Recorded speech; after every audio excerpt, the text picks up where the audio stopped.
Let's head to Ottawa next, where it got very heated this afternoon during question period in the House of Commons. Conservative leader Pierre Poilievre was kicked out by House Speaker Greg Fergus after he refused to withdraw several unparliamentary comments, including calling Prime Minister Justin Trudeau a, quote, wacko.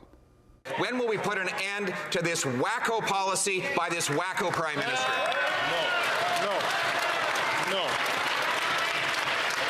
I'm going to ask the Honourable Leader of the Opposition to withdraw that term, which is not considered parliamentary.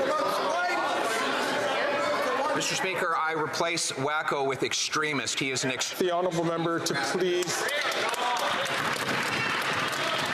I'm going to ask the Honourable Leader of the Opposition one last time to please withdraw that comment and simply withdraw that comment.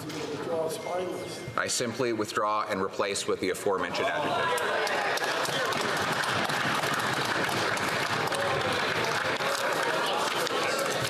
Mr. Poilievre, I have to name you for disregarding the authority of the chair.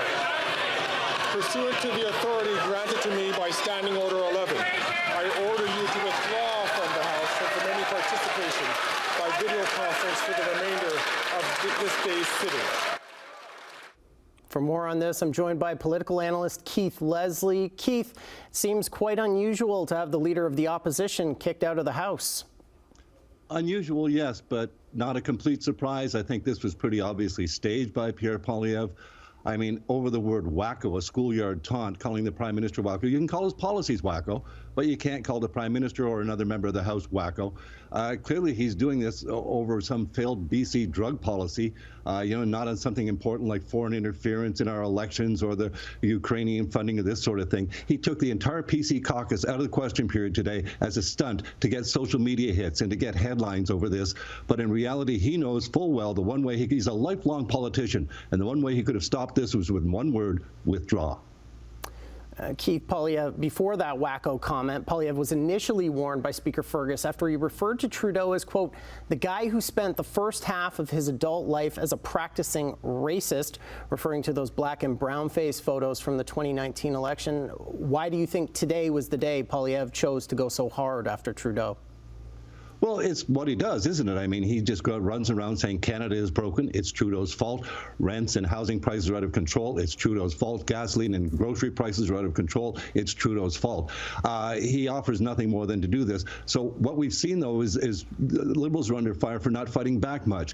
They tried to make their budget the focus point, take some attention away from Poilievre. It didn't really work. So we're seeing Trudeau fight back hard here. And we saw him going after Poilievre for, promising to use a notwithstanding clause, telling police officers he'd do this. No federal government has ever done that before. So we're seeing both governments, both leaders fighting each other hard. And I think it's just a sign of the lack of decorum that's in the Parliament right now and the extreme division between these parties.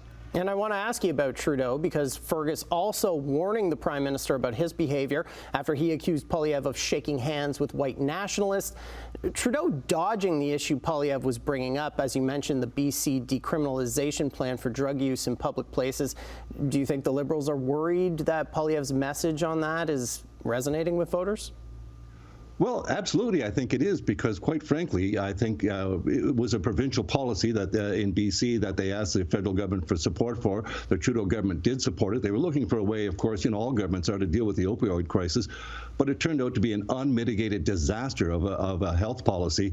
Open drug use everywhere in hospitals and parks, and people were just incensed and outraged for it. So, of course, Poilievre's going to hammer away at this, and it's very easy for him to link that to Pierre Trudeau and the Liberals, even though, as we say, the BC government announced this week, it was a mistake, we're backing this policy down, and they're asking the federal government for help in getting rid of that policy. But the Liberals are vulnerable on a number of fronts, and Poilievre is just going to keep hammering away at them in every chance he gets.